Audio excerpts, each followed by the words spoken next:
Vamos a presentar a la invitada de este bloque. Ella es Paula Tordo, es actriz, cocinera, estudiante de la maestría en dramaturgia de la UNA.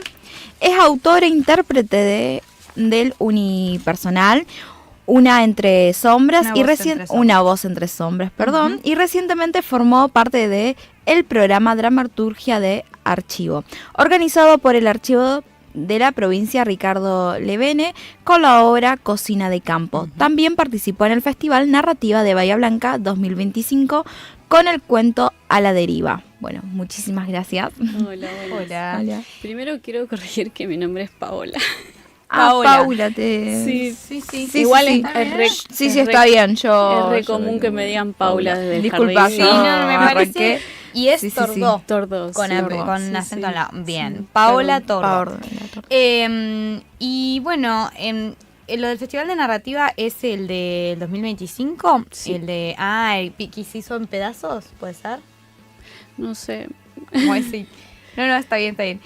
Bueno, queremos contarles en realidad que especialmente trajimos a Pao hoy acá porque mañana es un día muy especial para nosotros. Mañana se cumplen 105 años de la primera vez en que unos locos subidos a una azotea hicieron una de las primeras transmisiones continuas y abiertas del mundo desde la terraza del Teatro Coliseo en Buenos Aires. El año pasado un poco contamos sobre esto. Fue en el año 1920 cuando un grupo de estudiantes de medicina se convirtieron en pioneros de la radiofonía con esta hazaña. Y ustedes se preguntarán, bueno, pero entonces ¿por qué la invitaron a Pau? Bueno, justamente porque en su unipersonal, Una voz entre sombras, Pau nos retrata la vida, los pensamientos y los sentimientos de una locutora de radio. Bueno, y sin espolear mucho, queremos preguntarte de qué se trata este proyecto. Bueno, es una locutora de radio bahiense de fines de la década del 40, principios de los 50, que ya trabaja en una radio local, que es LU5. Después, hablando con distintos locutores, me han dicho que, y me lo han mostrado, que existió LU5 en Bahía Blanca. Yo no lo sabía, yo lo inventé. Y bueno, y ella tiene este programa que sale a través de Radio Hogar. Es un programa que se llama Historias en el Aire y ella recibe las consultas de sus radioyentes, que en su mayoría son mujeres. Pero no solamente consultas, hay radioteatro, ella, bueno, en la primera parte tiene un bloque que educa a la mujer, le enseña sobre los principios del matrimonio. Bueno, y después la historia va a ir virando, va a ir cambiando. No vamos a espolear tanto qué pasa en la última escena, que es algo que la trastoca y le hace cambiar todos sus pensamientos. Claro. ¿Y cómo definiría la personalidad de Marucha Hernández, la protagonista de esta obra? Bueno, Marucha es una mujer cuarentona, que para esa época era muy mayor. Ahora no tanto. Claro. Ahora no. Los 40 es como la segunda juventud. Bueno, ella es una mujer soltera, muy conservadora, muy estructurada y que sigue los principios que la madre le ha inculcado acerca del matrimonio, la familia, la pareja, los vínculos familiares. Y está muy trastocada por el que dirán. O sea, es muy conservadora y está siempre pendiente de, bueno, seguir los principios morales, los valores cristianos, a los que adhiere con mucha fe. De hecho, bueno, ella tiene un santuario. En su escritorio, que faltaría un santuario. Claro, tal cual. Sí. ¿Y cuál fue tu inspiración para escribir este guión? Porque vos escribiste el guión y también sos la actriz que la interpreta, claro, digamos, ¿no? Sí, este proyecto estuvo 10 meses de escritura y reescritura y fue parte de una clínica de obra que yo tomé con Macarena Trigo, que es muy conocida en la zona. Una genia, le mandamos un saludito le mandamos a Macarena. un beso grande donde quiera que esté, porque ella siempre está en un lugar siempre diferente. Vagando. Siempre con el teatro a cuestas. Y bueno, y en estos 10 meses nosotros nos juntábamos cada 15 días. Y bueno, ella te va guiando en realidad. La primera etapa fue buscar el tema, cuál iba a ser mi tema, porque todos tenemos un tema a la hora de escribir, ¿no? Siempre hay una historia personal, un pasado y un presente que nos identifica, nos caracteriza y hay que buscarlo. Totalmente. No es lo mismo cualquier tema. Entonces estuvimos como un mes buscando ese tema. Y ahí es como de buscar, a ver cuáles son tus intereses y buscar material, buscar fuentes, saber qué te atrapa. A mí me atrapó, por ejemplo, la historia de una locutora de radio que ella tuvo un programa durante 35 años, durante la época del franquismo, y bueno, me atrapó esa historia de esta locutora de radio. Este programa se llamaba Consultorio Elena Francis, y en base a eso yo fui armando mi propia Marucha Hernández. Claro, claro, o sea, pasaste algunas de las cosas de la personalidad de Marucha en esta cuestión. Sí, o sea, en realidad yo tenía el material de estos programas. Los escuchaste. Claro, yo escuché, están en internet, subió sus últimos programas, y además hay un documental, varios documentales sobre este programa de radio, porque tiene una característica. Este programa no es cualquier programa de radio. No es cualquier programa de radio. No. Sí, algo sé yo, pero no sé si vos lo querés contar del tema de ese programa de Elena Francis. Sí, Elena Francis, Consultorio Elena Francis, primero comenzó siendo un programa donde las mujeres hacían consultas sobre belleza, básicamente.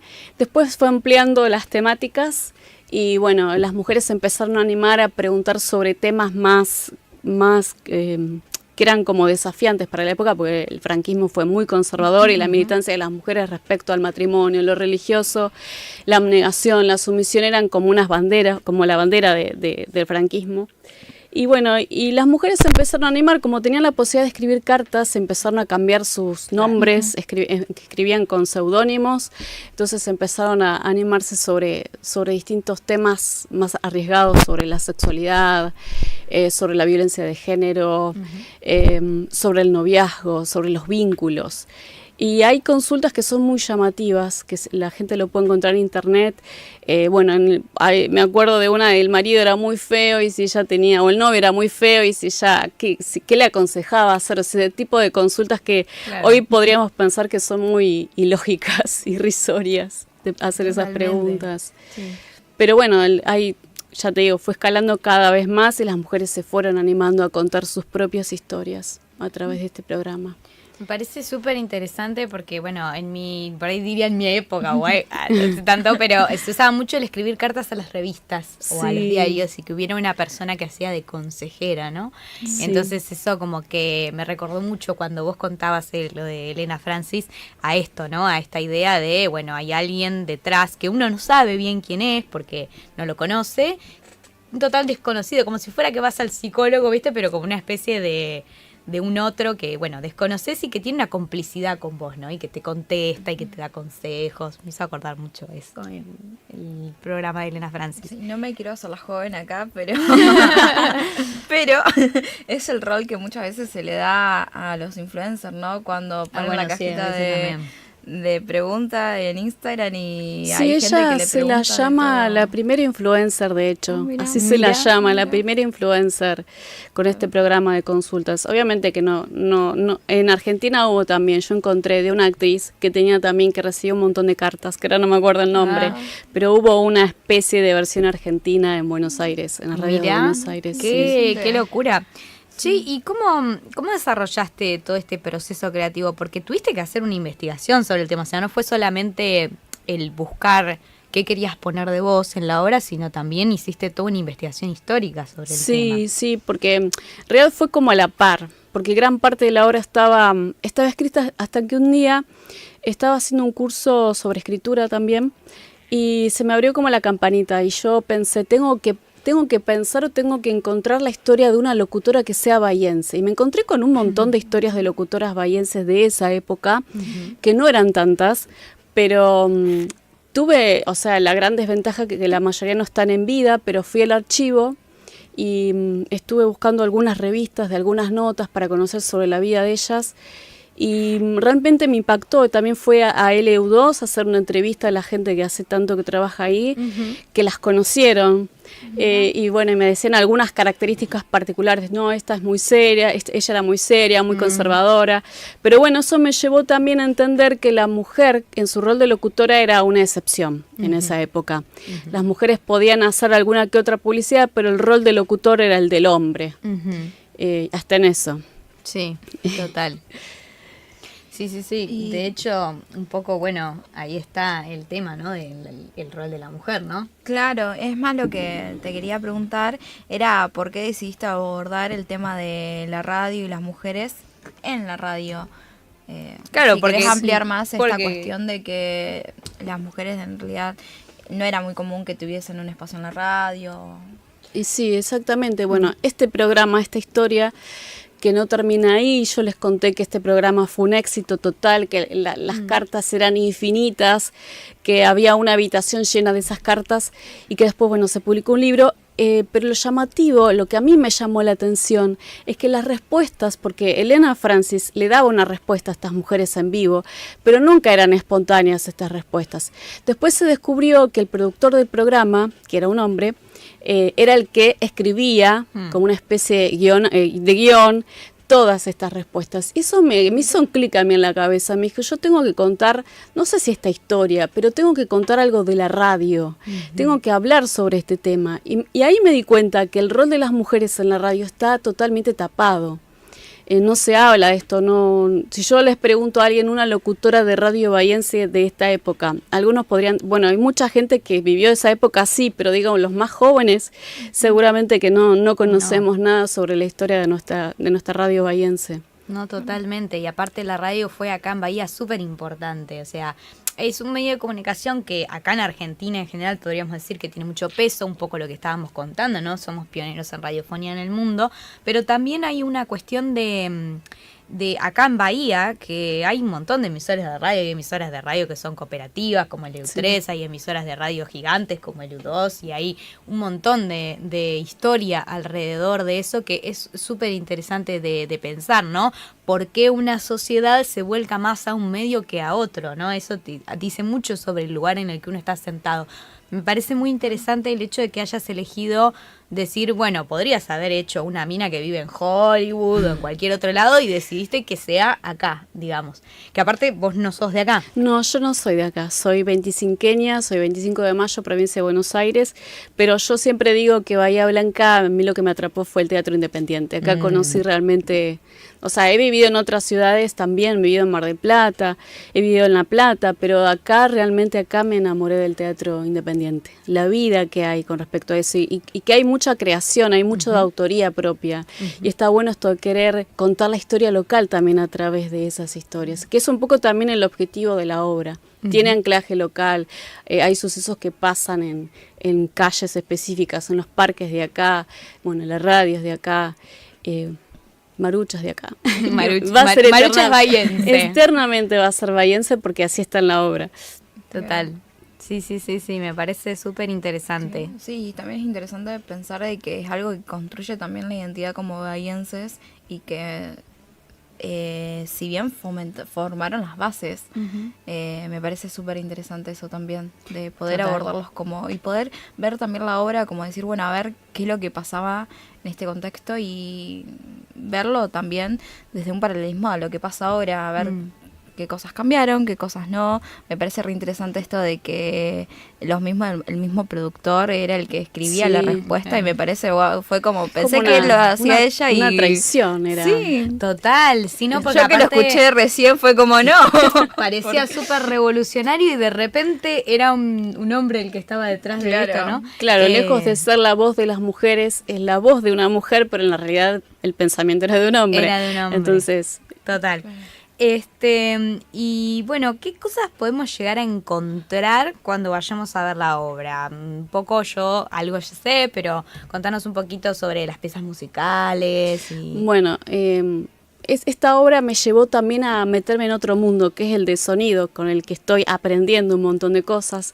Yo hice 2 cursos, uno para edición de sonido, en realidad es de podcast, en Hub. O sea, los bahienses, yo hablo de los bahienses como si yo no fuera bahiense, o sea, me siento un poco bahiense, pero tienen tanta posibilidades de aprender cosas, lo que quieras hacer lo puedes aprender. Yo tuve la posibilidad de hacer un curso de podcast que se da en Hub gratuito, que pertenece a la municipalidad.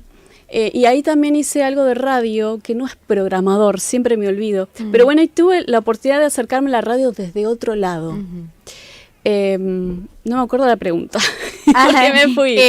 ¿Qué cosas podemos llegar a encontrar cuando vayamos a ver la obra de este estilo? Así, por ejemplo, de la música y demás. Bueno, la música, la cortina del programa está hecho con IA. Sí, está muy bueno eso. Lo aprendí también en Hub. Una nueva herramienta para usar, para aprovechar. La cortina del programa está mucho con IA, y después, bueno, las publicidades, que es otro tema. Nosotros escarbamos mucho, yo investigué mucho las publicidades de la época, y todas, que no es casualidad, todas llevan al matrimonio. Siempre todas llevan al matrimonio. Desde ¿cómo es? El jabón. Si vos querés tener una buena piel para conquistar a tu hombre, sí, o a tu novio, o mantener... Para que te pida matrimonio. Claro. O por ejemplo, yo investigué sobre unas cápsulas que se tomaban que eran para aumentar el busto también en esa época, mirá. Rarísimo. Después, academia de amas de casa para aprender bordado, costura, cocina, eso también. Igual hubo que hacer una selección porque eran un montón, entonces nos quedamos con unas pocas. Pero si van a encontrar las publicidades de que se ven en la obra, son publicidades de verdad de la época. Wow, eso me parece buenísimo. Me parece que, o sea, te lleva a ese momento y a ese lugar particular. Es una reconstrucción y un trabajo maravilloso. Sí, además, históricamente. Sí. Bueno, sí. También hay radioteatro, que a mí el radioteatro me encanta, me fascina y nunca tuve la oportunidad de hacerlo. Bueno, en esta situación el desafío era hacer un radioteatro sola, en un unipersonal. Claro. Pero bueno, el radioteatro se llama Mejor soltera que sola y es una parte que a mí me gusta mucho de la obra. Qué bueno. Es muy interesante que hayas elegido el formato unipersonal. ¿Fue por alguna razón en particular? Porque digo, podrías haber elegido hacer una obra en vez de hacer una... Es mi obra maestra, digamos, no mi obra maestra, mi obra primaria, digamos. Claro. Y creo, sí, todos me dicen que es al revés, que el gran desafío es estar... durante 45 minutos sola en el escenario, que es todo al revés de lo que yo creía, lo que yo imaginaba en mi cabeza. Claro, sí, me dicen, qué difícil, qué decisión difícil. Pero bueno, yo confío mucho en mi maestra, confiaba mucho en mi maestra, en Macarena. Ella es la reina de los unipersonales, se dedica específicamente a eso, de hecho ella da cursos de eso y tiene varios montados. Así que bueno, confiaba en ella y en mí también. Me parece bárbaro, me parece fantástico, realmente muy bueno. También queríamos preguntarte cómo nació tu interés por el teatro y cómo fue tu proceso para encontrarte como actriz. Bueno, sí, el teatro fue algo que lo fui postergando en la vida, porque la sociedad y los padres también avalan eso muchas veces, dicen, no, mejor estudio otra cosa. Yo estudié historia, profesorado de historia en La Plata, pero bueno, no me recibí por 4 finales. Y siempre está, la historia siempre está ahí, y bueno, la cocina también estudié de grande.